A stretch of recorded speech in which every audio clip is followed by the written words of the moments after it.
que tu es grand. La terre a confirmé que tu es grand. La mer a démontré que tu es grand. Nous aussi nous proclamons que tu es grand. Oh oui, le ciel a proclamé que tu es grand. La mer a confirmé que tu es grand. La mer a démontré que tu es grand. Nous aussi nous proclamons que tu es grand. Que ta vie proclame que Dieu est grand. Que tes résultats proclament que Dieu est grand. Qu'au travers de ta formation, de ta vie, de ton mariage, de ton entreprise, de tes business, que l'on voit que Dieu est grand. C'est la raison pour laquelle Dieu veut qu'on rêve grand. Parce que notre Dieu est grand. Nous chantons, Awesome God, how great thou art. You are Lord, mighty are your miracles. We stand in awe of your holy name. We bow down and worship. Lorsque nous chantons, bien-aimés, que ça ne s'arrête pas seulement à des chants des dimanches. Quand nous sortons de l'église, quand nous sortons des 4 murs de l'église, nous devons insister que notre vie prouve que Dieu est grand. Nos familles doivent prouver que Dieu est grand. Nos résultats doivent prouver que Dieu est grand. Lorsque nous rêvons petit, nous sommes en train de... Nous démontrons, nous projetons une mauvaise image de notre Dieu, bien-aimé. Dieu peut faire infiniment grand, au-delà de ce que nous pouvons demander et imaginer. Par la puissance qui agit en nous. Il y a la puissance de Dieu qui est en œuvre en toi pour te faire devenir comme le Christ. Il y a une dimension de Dieu que le monde ne peut voir qu'au travers de toi, bien-aimé. Il y a une facette de Dieu que ta famille ne verra que par toi. La Bible dit, la création tout entière, elle attend avec un ardent désir la révélation, la manifestation des enfants de Dieu, des fils de Dieu, des fils de Dieu. Les enfants rêvent petits. Les enfants, leur vision, c'est le chocolat. Donne-moi ça, donne-moi ça. Mais quand tu deviens un fils, tu penses héritage. Tu penses des terrains, tu penses des maisons, tu penses des relations. Il faut qu'on rêve grand. C'est pourquoi une fois encore la question, que vois-tu? Que vois-tu? Aujourd'hui, nous allons aller un peu plus avant, nous allons avancer et par la grâce de Dieu terminer et voir comment est-ce que nous pouvons garder, protéger la vision que nous avons et comment est-ce que nous pouvons accomplir cette vision, bien-aimés. C'est bien d'avoir des visions. C'est bien d'avoir une idée de là où Dieu veut t'amener. C'est bien de connaître le pourquoi de ta vie. C'est bien de connaître le pourquoi de tes finances. Mais si tu n'appliques pas, il y a certains principes, il y a certaines lois. Si tu ne les appliques pas, bien-aimé, tu peux avoir de grands rêves, de grandes visions qui vont rester seulement comme des idées. Ce n'est pas ça le plan de Dieu pour nous. Sans plus tarder, bien-aimé. Nous avons dit le dimanche passé que ce que nous voyons détermine ce que nous avons. Nous avons vu que si nous ne voyons pas bien, nous ne pouvons rien faire du tout. La raison pour laquelle Dieu lui-même était obligé de poser la question au prophète Jérémie en lui demandant, mais que vois-tu? C'est parce que c'est très nécessaire, c'est très important, c'est vital de définir sa vision. Quand tu travailles, pourquoi tu travailles? Quelle est ta vision? Quand tu fais tes études, c'est quoi? Quelle image as-tu dans la tête? Quand Dieu commence à te prospérer, c'est quoi la vision qui est attachée à cette prospérité? Quand Dieu te donne la sagesse, c'est quoi la vision? Quand Dieu te donne les relations, Dieu envoie des hommes de destinée, des femmes de destinée, des amis de destinée, des porteurs de fardeau dans ta vie. Quelle est ta destinée? Quelle est ta vision? Que vois-tu? Parce que quand tu vois flou, bien-aimé, tu vas interagir, tu vas avoir des relations floues. Et tu vas dire plus tard que non, Dieu t'a abandonné. Pourtant, Dieu ne t'a jamais abandonné. C'était la raison pour laquelle nous avons dit que c'est très important, c'est vital de connaître la vision, d'avoir une vision qui est claire et distincte. Lorsque nous avons vu l'autre fois dans Luc 8, Jésus avait pris le temps de guérir cette personne. Pas seulement que la personne voit flou, mais que la personne voit distinctement. Amen. Nous avons vu l'autre fois, le dimanche, que pour pouvoir voir, nous avons besoin de demander à Dieu d'ouvrir les yeux de nos cœurs. Parce que nous ne voyons pas avec ces yeux-là. Bien-aimés, nous avons dit très bien qu'il y a 3 types de vision. La vision oculaire, la vision physique, là, ces yeux-là qui voient très bien, ces gros yeux-là qui voient. Et puis, il y a la vision de l'esprit, où quelqu'un te dit que Dieu m'a montré. Et la personne a vu comme je te vois là. Il y a ça. Ça, c'est Dieu qui décide de te passer un message à un moment donné. Et c'est lui qui choisit. Ce n'est pas toi qui choisis. Maintenant, il y a les yeux de ton cœur. Les yeux de ton cœur qui peuvent imaginer, qui peuvent avoir une idée, une image claire de là où Dieu veut t'amener. Et c'était ça notre focus. C'était ça notre point nécessaire. Et nous avons dit, pour pouvoir arriver à ce point, nous avons besoin de participer activement avec le Saint-Esprit dans le renouvellement de notre intelligence, bien-aimés. C'est primordial. C'est très important. Et aujourd'hui, nous allons aller rapidement. Comment poursuivre et préserver la vision que Dieu t'a donnée. Et sans plus tarder, nous allons lire dans Ésaïe 12, 11, le verset 2. Je lis rapidement. La Bible dit, l'Esprit de l'Éternel reposera sur lui. L'esprit de sagesse et de discernement. L'esprit de conseil et de puissance. L'esprit de connaissance et de crainte de l'Éternel. Amen. Qu'est-ce que je veux dire? Pour pouvoir conserver, préserver et accomplir la vision que Dieu t'a donnée. Bien-aimé, tu as besoin de marcher et de te laisser diriger, de te laisser conduire par l'Esprit. Ça fait depuis un certain moment, le pasteur a pris le temps pour nous enseigner sur la vie selon l'Esprit. C'est parce que Dieu a un plan avec nous qu'il va systématiquement. On nous a enseigné sur la vie selon l'Esprit, bien-aimé. Et nous avons appris comment marcher selon l'Esprit. Bien-aimé, si tu veux rêver grand, si tu veux avoir des grandes visions et pouvoir les accomplir, les préserver contre toutes sortes d'attaques de l'ennemi, du monde de distraction, bien-aimé, tu as besoin de l'Esprit de Dieu. La Bible dit l'Esprit de Dieu. Et cet esprit-là, c'est l'esprit de sagesse. C'est l'esprit de sagesse, bien-aimé.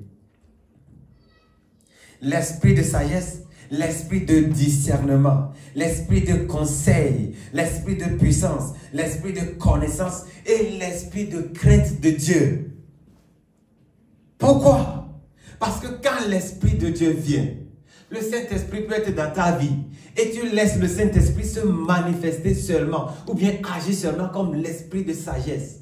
Il te donne la sagesse. Mais quand on voit ta vie, il n'y a pas la crainte de Dieu.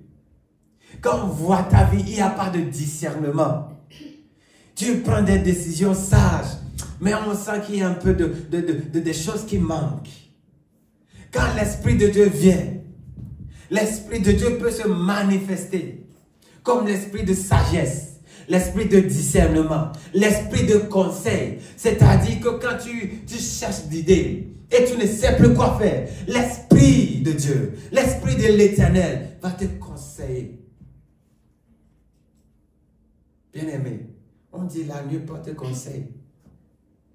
La vérité, c'est que quoi? C'est l'Esprit de Dieu qui te parle dans la nuit et qui te donne des conseils. Il n'y a rien dans la nuit. Il n'y a rien dans la nuit. Mais c'est quand tu passes du temps avec l'Esprit de Dieu, bien-aimé. Et l'Esprit de Dieu, il vient te parler. Je me souviens une fois, j'ai posé la question. J'étais en 3e année de la formation. Et c'était un jeudi, je jeûnais comme ça. Et j'écoutais un message, je priais. Je suis arrivé à la et dit, dis-moi aujourd'hui, c'est quoi le but de ma vie? Montre-moi clairement avec un verset. Parce que tu peux avoir des visions, les gens peuvent te dire, mais quand Dieu te donne un verset, quand il te parle directement comme ça, bien-aimé, tu es convaincu. Et personne ne peut t'enlever ça. Et je me souviens, je vois une maman qui me parle, qui dit, mon fils, lève-toi, prends ce verset, c'est ta vie. Dans le rêve, j'ai lu ça, je dis, quoi? Je n'ai jamais vu ça comme ça. Et en même temps, j'ai lu ça. L'Esprit de Dieu m'a pris dans ma Dieu pour me montrer ce que ça veut dire, la parole que l'Esprit m'a donnée en Jérémie. Jérémie 33. Un verset là-bas que je ne vais pas donner. J'ai vu le verset, j'ai dit quoi? Mais, bien-aimé, et tu sais que c'est là Dieu t'amène. Ça, c'est la vision. Donc, quand tu vois, Dieu dit, je vais te prospérer, je vais faire ça, je vais faire ça. Les promesses de Dieu, ça doit devenir pour toi une image. Tu arrives à les imaginer comment est-ce que tu es en train de marcher dans la prospérité, dans la santé de Dieu, dans la puissance, dans la sagesse. Et c'est l'Esprit de Dieu qui fait ça. C'est la dimension de sagesse de l'Esprit de Dieu qui t'amène à prendre des décisions sages. On dit l'esprit de conseil. Nous sommes dans un monde, bien aimé, où il y a des gens qui sont là, qui nous aiment sincèrement. Et très souvent, des gens qui vous aiment sincèrement peuvent vous donner de très mauvais conseils.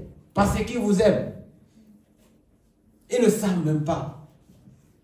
C'était le cas de Jésus avec Pierre. Pierre lui dit, mais comment est-ce que toi tu peux dire que tu vas mourir? Pourquoi tu peux dire ça?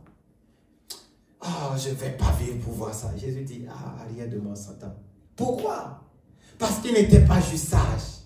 Il n'était pas juste, comment est-ce qu'on peut dire, intelligent.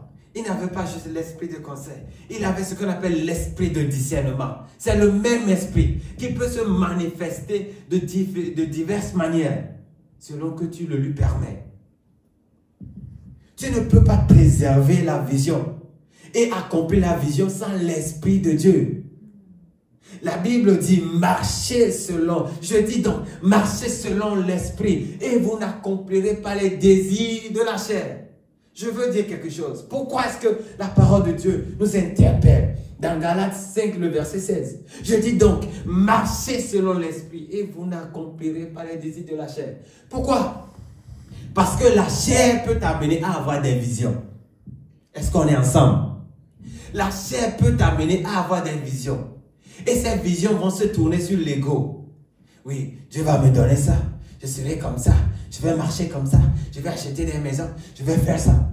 Il y a Dieu où dans tout ça là? Donc, sans le savoir, tu as des visions, de très grandes visions, mais qui ne sont pas inspirées par l'Esprit. Qui ne viennent pas par l'Esprit. Parce que toute vision qui vient de Dieu glorifie Jésus. Parce que quand Dieu te donne une vision, la fin de tout ça, c'est que par toi, l'on glorifie Jésus. Qu'au travers de ta vie, l'on glorifie Jésus. Que quelqu'un voit tes résultats et dit, je veux être comme cette sœur. Je veux être comme ce maman. Je veux être comme... Voilà, c'est ce que Dieu veut de nous. Pas qu'à la fin, tu marches en gros dos comme ça. Que c'est dans la famille, c'est moi le seul milliardaire. Dans la famille, c'est moi j'ai fait ça. Ça t'amène où? Tu vas mourir, tu vas laisser ça. D'autres personnes vont prendre ça. Mais si tu es en partenariat avec l'Esprit de Dieu, et que l'Esprit de Dieu te dirige, guide tes pas, ordonne tes choix dans ta destinée, tu vas voir que tu vas aller de gloire en gloire. C'est ce que Dieu a prévu pour nous. Le premier point, bien-aimé, pour pouvoir préserver et accomplir sa destinée, c'est de marcher et de se laisser conduire par l'Esprit de Dieu. Et nous avons dit que l'Esprit de Dieu se manifeste, peut agir de diverses manières, comme l'esprit de sagesse, l'esprit d'intelligence. Vous allez voir des gens, dans leur vie, ils manifestent une sagesse pas possible. Ça ne vient pas de... Pourquoi tout le monde n'est pas comme ça? Parce qu'ils se sont ouverts, ils ont activé cette dimension de l'Esprit de Dieu. Toi, tu peux décider d'activer toutes les dimensions. Tu dis, Esprit de Dieu, dans ma vie, tu es autorisé à te manifester comme la sagesse de Dieu.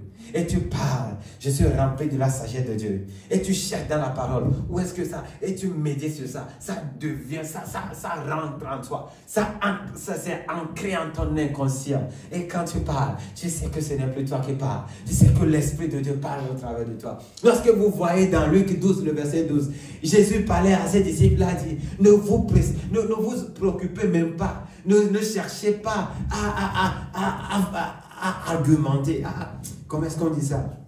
À préparer en avance votre défense. Non. Parce qu'au moment venu, le Saint-Esprit va vous donner ce que vous êtes censé dire. Ça, c'est l'esprit de sagesse. Ah, je crois à ça. Je crois à l'inspiration par la sagesse de Dieu. Je crois que l'Esprit de Dieu peut ordonner nos pas, ordonner les paroles de nos bouches, inspirer les paroles de nos cœurs. L'esprit d'intelligence. Tu es là et il te donne des idées. Comment faire l'argent? Comment pardonner? Comment aimer comme Jésus? Bien aimé, c'est une prière que je fais. Je vais partager cette prière avec vous. Chaque fois que vous vous levez, demandez à Dieu sincèrement, s'il te plaît. Vous n'avez pas besoin de fermer les yeux. Ouvrez les yeux, dites, parlez avec Dieu. Je veux aimer comme tu aimes. Je veux marcher comme tu aimes. Je veux pardonner comme tu pardonnes. Mais je sens qu'il me manque la force. Donne-moi la force. S'il te plaît, aide-moi. Je veux marcher dans l'amour. Je veux marcher dans l'amour. Je veux marcher dans l'amour. Et tu déclares, je marche dans l'amour. Il n'y a aucune amertume en moi. Et ça part. Ceux qui t'ont heurté et tu as dit que tu ne peux pas les pardonner, commence par proclamer la parole. Oh Seigneur, je bénis cette personne. Qu'il prospère. Seigneur, tu bénis la personne. Tout ce qui te... Bien-aimé, faites ça, vous allez voir. Tout ça, c'est la sagesse de l'esprit. Et vous avez besoin du discernement. Bien-aimé, nous sommes dans un monde où les ennemis peuvent se présenter à vous comme étant des amis. Vous n'allez jamais les savoir, les découvrir si vous n'avez pas l'Esprit de Dieu.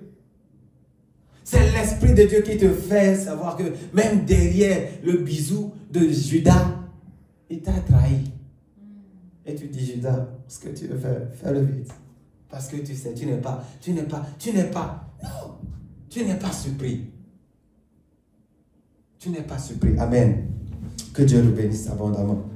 La deuxième chose, le deuxième point, ce dont on a besoin pour pouvoir marcher, accomplir, préserver la vision que Dieu t'a donnée, c'est la foi.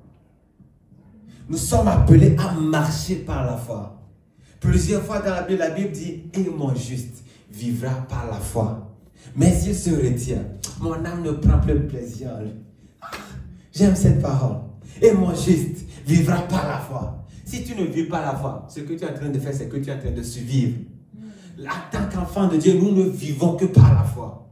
C'est par la foi que tu peux vivre la vie du Christ qui est en toi. À la nouvelle naissance, tu as reçu le pardon de tes péchés. Tu as reçu la nature de Dieu qu'on appelle la justice de Dieu en Christ Jésus. Tu as reçu le Saint-Esprit. Tu as reçu la vie éternelle. Cette vie Zoé que tu as reçue, la vie de l'Esprit que tu as reçue là, pour pouvoir manifester cette vie bien-aimée, tu as besoin de la foi. Sans la foi, il est impossible de lui être agréable. Car il faut que celui qui s'approche de Dieu croit que Dieu existe et qu'il est le rémunérateur de ceux qui l'invoquent, le cherchent. La version anglaise, c'est il est le rémunérateur de ceux qui diligently seek him, ceux qui le cherchent ardemment, ceux qui le cherchent comme un trésor qui est caché. Où tu es où? Tu cherches Dieu et tu sais qu'il est là. Bien-aimé, sans la foi, nous ne pouvons pas être agréables à Dieu. Sans la foi, la vision que Dieu t'a donnée, après quelque temps, tu vas commencer par douter. Mais tu as la foi, tu écris ça et tu médites là-dessus. Je sais que celui qui m'a parlé, c'est le Dieu des dieux, c'est mon Père. Oh, il n'est pas un homme pour mentir, ni fils d'homme pour se repentir. Bien aimé, écoutez ceci. Votre foi peut augmenter, votre foi peut diminuer. La Bible dit la foi vient de ce qu'on entend et ce qu'on entend vient de la parole de Dieu. Romains 10, le verset 17.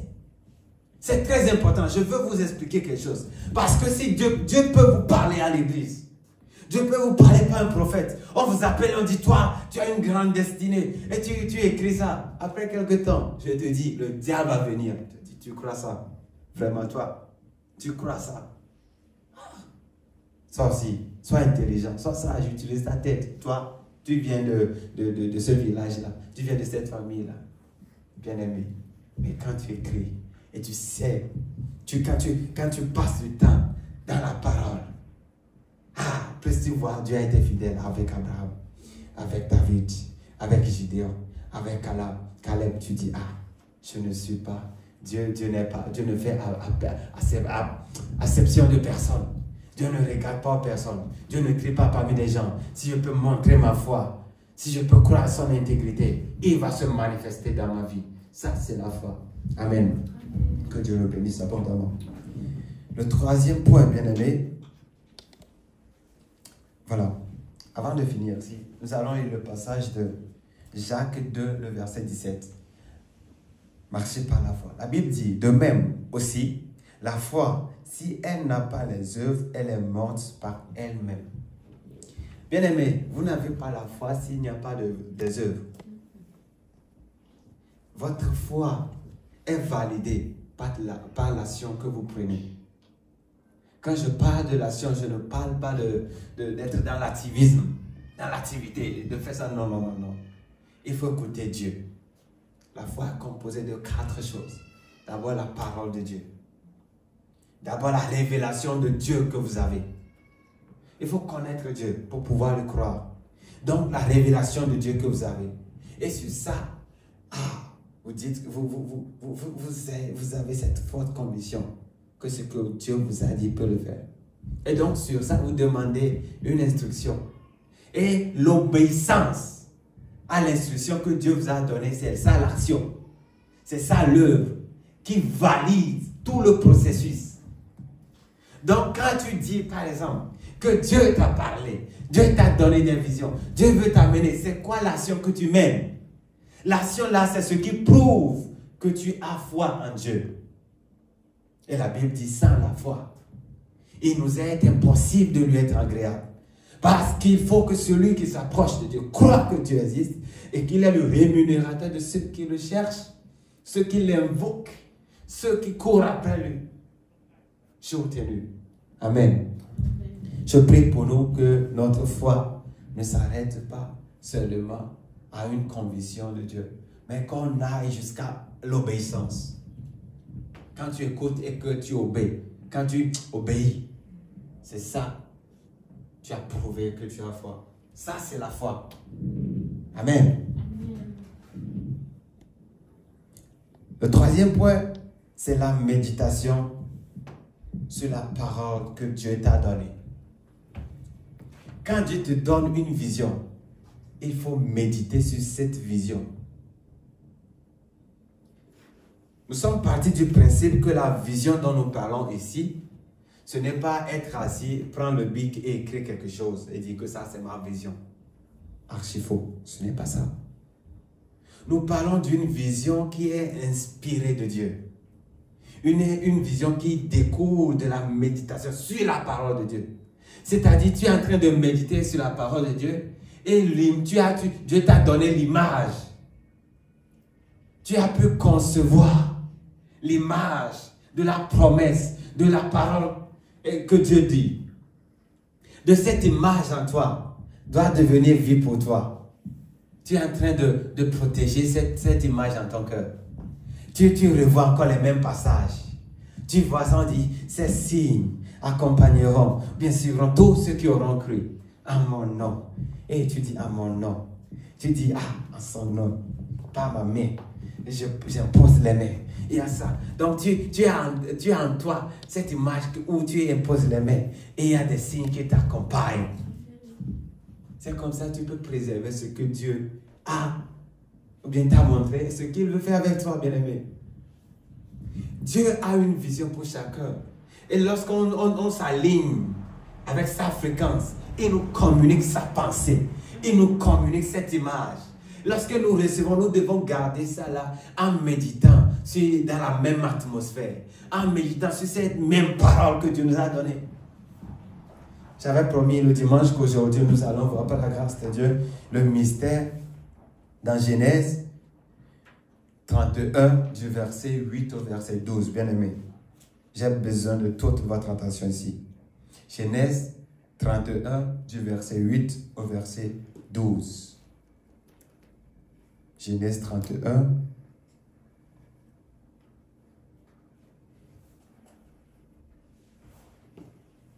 Genèse 31, du verset 8 au verset acheté seront ton salaire. Toutes les brebis faisaient des petits achetés. Quand il disait, les rayés seront ton salaire, toutes les brebis faisaient des petits rayés.